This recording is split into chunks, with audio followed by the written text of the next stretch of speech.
Hello friends, welcome back to this JCA Ecosystem channel. Today we are going to go straight to assembling the most powerful wind turbine, more powerful than the one we made before so that it can be used using a 12-pole alternator from a truck or even a bus. I am going to assemble it completely and then I will give you a plan with the measurements so that you can make them again. I don't like to delay, so we are going to start directly with the grain. We are going to mount this pipe here so that you can see it and I will assemble it and explain it to you.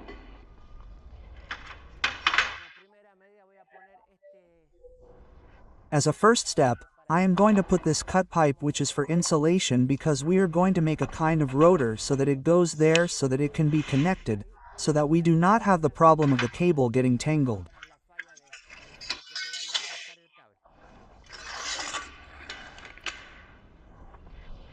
We are going to assemble everything here because when I put the boom, which is the center of the generator, I will not be able to put this. I already told you, this plastic is a pipe that I cut so that it fits into the 2-inch pipe, which I will then clamp with some clamps and we are going to put a carbon fiber on it so that the cable does not get tangled. Okay, now we are going to see the bun. I prepared this with this design. I already told you, I will give you a plan in the following video. I will make a plan with the measurements so that you can replicate it.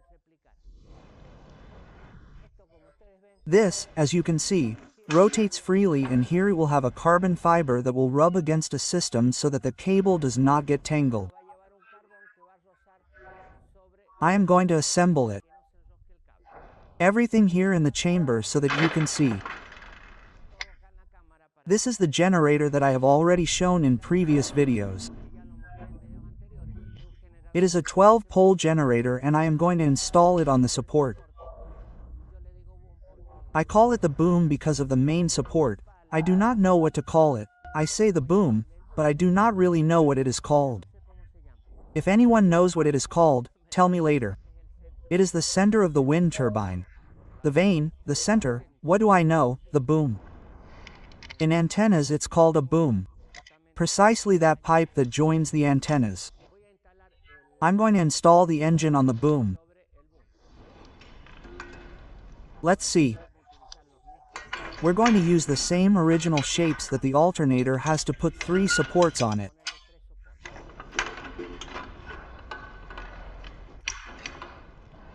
Let's see. I made it high because the propeller is quite large and I need it not to touch the ground when I make it turn. I'm installing it and I'm going to tighten the screws. It has 3 screws in the natural position that the alternator already has. I'm going to assemble it on camera so you can see how it's assembled. It's very basic. It has the original support, 3 support points, the largest point at the bottom and the 2 that it already has I put on top.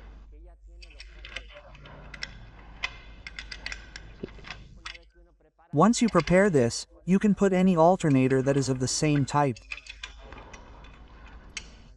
Well, there I am putting it and tightening it. Ready. Well, now we are going to assemble the center of the propeller, which is formed by a triangle. This triangle would be the center of the propeller. And you're going to see how it's done so that you can replicate it. I already told you, I'm going to give you a plan with all the measurements. I'll show the plan in the next video. We put the wind turbine in position in the air so that it turns. Now comes the assembly. It comes with the original nut from the alternator itself. I'm going to tighten it.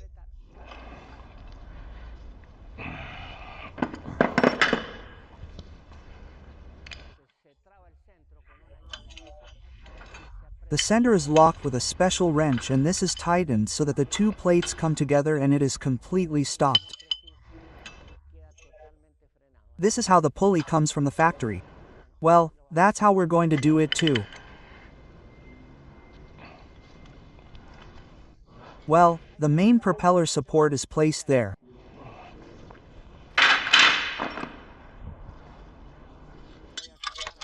I'm going to remove this nut that I put here so that I can put each of the blades or vanes or fins, whatever you want to call them. It has 3. Why did I put 3? Because it's the best configuration where it's balanced, because balancing is important, otherwise it's going to vibrate. Each of the blades has to weigh exactly the same, and each one has to be exactly 120 grams and have the exact weight. Now I'm going to show you what the pallet looks like, and I'm going to put them on one by one, and we're going to try to balance them. These are the pallets. There are 3 of them that are the same. They're 1 millimeter thick galvanized sheets. I made a molding here that I don't know if you want, and if not, don't make it. As long as this is curved, it has enough resistance. It has 2 holes here to screw them in, and that way they're exactly the same. I made the 3 pallets one on top of the other so that they have the same hole, the same distance. All that makes it easy to balance. We don't have to use counterweights and that kind of thing. Okay, now comes the first pallet. I'm going to put this little screw here. I'm going to put the second pallet, which is exactly the same. There it is. I've already put 2, the third and last one is missing. I'll give you a plan in the next video. We're going to start with a plan and the assembly of the aerial part. The plan is important because you're going to have the measurements of the pallets. I'm going to put the other blade, which would be the last one. This one has 2 holes because I wanted to make it adjustable so I could balance it, but I didn't need to. It wasn't necessary because since they're the same, it's practically balanced. I almost have it assembled. Now I need the back letter that will give it the corresponding weight so that it doesn't wobble too much and so that it takes the line when it's working. I'm going to go behind the boom and screw the blade on. Let's see, I'm going to bring it over here.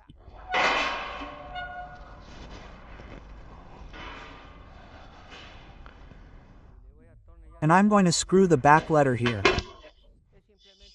It's simply a sheet metal. It could have been a triangle like I did with the other wind turbine.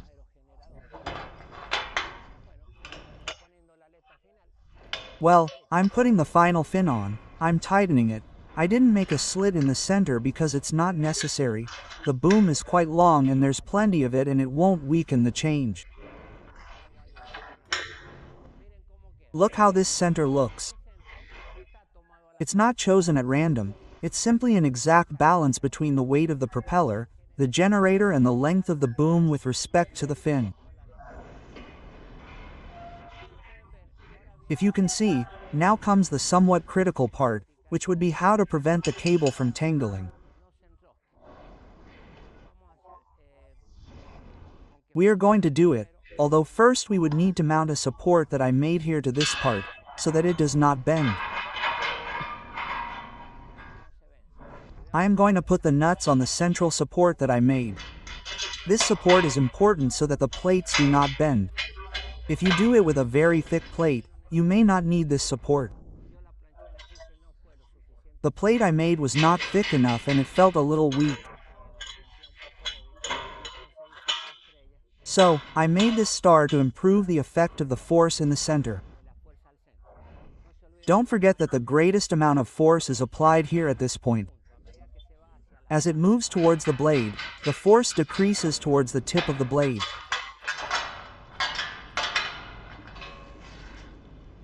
Well, it is very well adjusted there.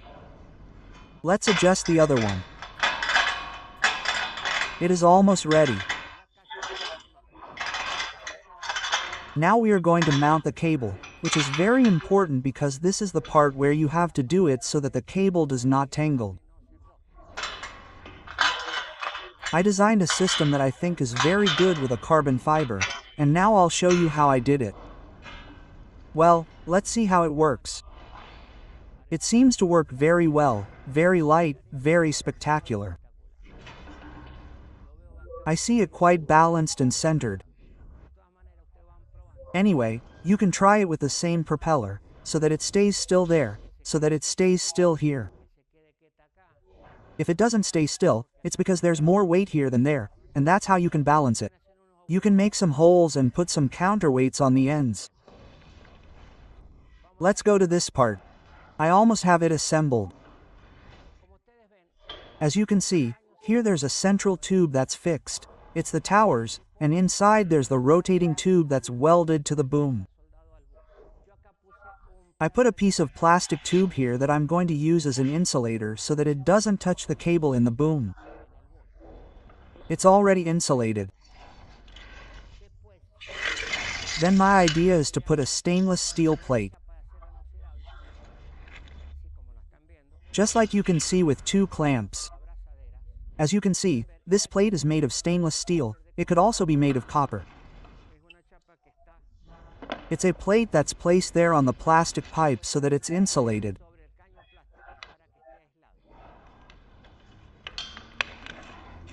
This is a system that I designed myself. It seems to me that it works well, that it's good. I put it up and everything with easy to find elements. In this case, a stainless steel plate that can be made of copper. And here's a clamp. Let's see, I'm going to put it in this position, so you can see the system. There I have the insulator placed, which is a piece of plastic pipe that I cut so that it would fit 2 inches into the pipe, 2 clamps and a stainless steel plate that will be the contact. What you see here is going to be the system that's going to rotate on the plate system. I'll show it to you later. Perfect. This has I took it, put some coal, made a hole in it, poured molten tin or lead and the cable is attached.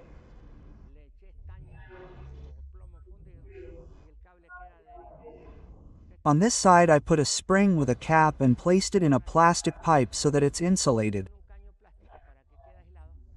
It stays like this. And now I tighten it here. And this, look how it works. This is a carbon. You can do it with a starter carbon, with another shape, it can be a little square. I did it like this because I had this round carbon that I thought was good quality. Let's see, I'm going to install it so you can see how it works. As you can see, the carbon creates a moving effect. I'm going to put the clamp on. I'm going to show you the little tube.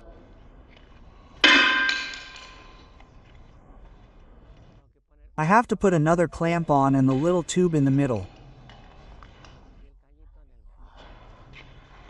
Now I'm going to tighten the clamps. There it is. And it's isolated, which is the important thing. It's isolated from the ground. I'm going to tighten them. I'm going to turn it over so you can see the clamps on the other side. Okay, let's see. I'm going to turn it over so you can see the process. Look, the carbon touches the stainless steel. There it is. This carbon goes to the alternator that I'm going to show you. And there's the negative. It's already on the ground because the alternator has a positive negative. Turn the tube. There you see it. And the positive is isolated with the carbon, and the cable comes out from here. From here I'm going to take a cable that's going to be the positive one that's going to go down. I'm going to show you how the spring pressure works. Let's see if I have, well, I can tighten a cable with the same clamp so that the positive and negative go down in the ground tube, which is this one. So, we have the 2 cables that are going to go down below, the positive and the negative. And here this is going to wear down over time, but imagine, it has little movement, because this movement only occurs when there's a change in wind direction.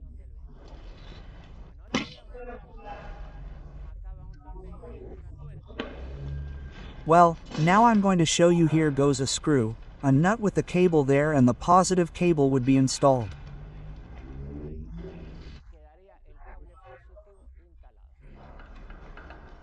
This is the positive cable with the system that it says here. I tighten it. The negative would go down from the same tube. You can put a tube to make another brazier here and lower a cable to improve the conductivity of the tube. And if not, use the tube. Well, I'm going to turn it a little bit again so you can see the movement. This is the part that everyone asks me how to do with the cables. In the case of the small generator, there was no problem because the amps were very low and it was more illustrative than useful. This one is not. This is a useful system. The generator is 2 kilowatts. As usual, it will produce 2 kilowatts. The problem will be that we have wind to carry those 2 kilowatts. The 2 kilowatts is the nominal power, but it does not mean that with 2 kilowatts it will have the power that the wind gives us. If we are in a very windy area, it will give us 2 kilowatts, but as the wind changes, that is the power that the generator will give. The power is nominal because it is the maximum power that will not burn. More than 2 kilowatts without any problem. These are generators that run for hours and hours producing 2 kilowatts easily. In the case of vehicles such as buses that even run the air conditioning. And in this case, the only thing we are going to do is depend on the blade and the wind speed. Now I'm going to do an experiment. Let's put a fan on it. The fan is actually nothing, but we're going to see how it spins. In this case, it doesn't have any, it's not excited. I'm going to put it in front of a fan that I have here and let's see how it spins a little.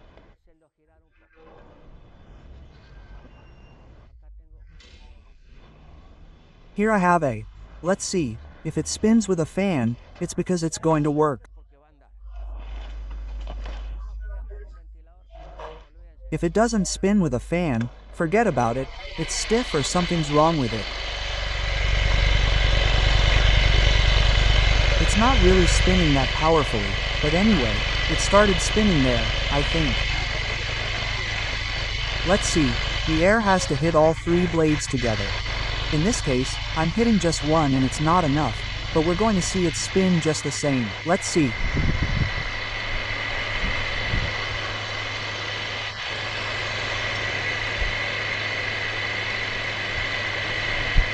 Look, there I'm making it spin with a fan.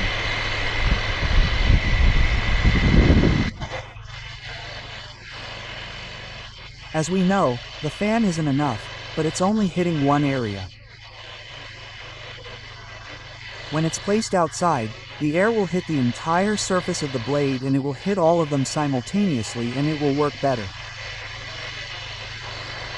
In this case, I'll just let it spin and let you see it.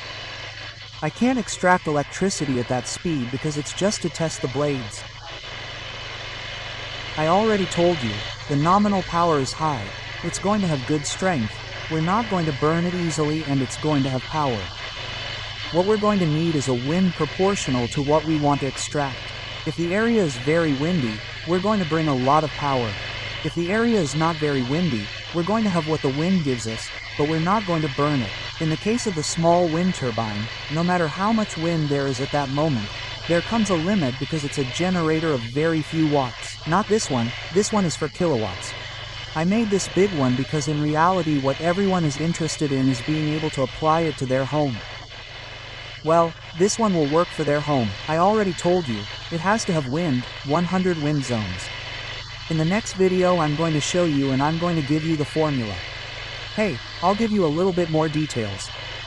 It depends on the area the blade moves over, the wind speed, and other numbers and parameters. I'll give you the formula later. Don't miss the next video, where we're going to put it on the roof. What we're going to see is that it works. I'm in Mendoza, as I said, and the wind is sometimes it doesn't. It's not constant. It has to be in the south. But if you combine it with a solar panel system, we have both options. I'm going to use this generator here in the workshop. Since I invested time and money in making it, I'm going to use it in the workshop. And the advantage of it is that in the next video, I'm going to give you a plan of the measurements so that you can replicate it. Friends, keep subscribing because it's the only thing that helps us. There are many people who watch them and don't subscribe, and it doesn't help us at all. That's why I want you to subscribe and like it. Why do we YouTubers do so much of this? Because YouTube gives a lot of value to likes and to the people who watch us. How can that be determined? With the number of subscribers and the number of likes. So, the YouTube algorithm, or right how they are doing it to us, the YouTube algorithm favors us and promotes us a little more. Friends, until next time and let's continue with the videos. What?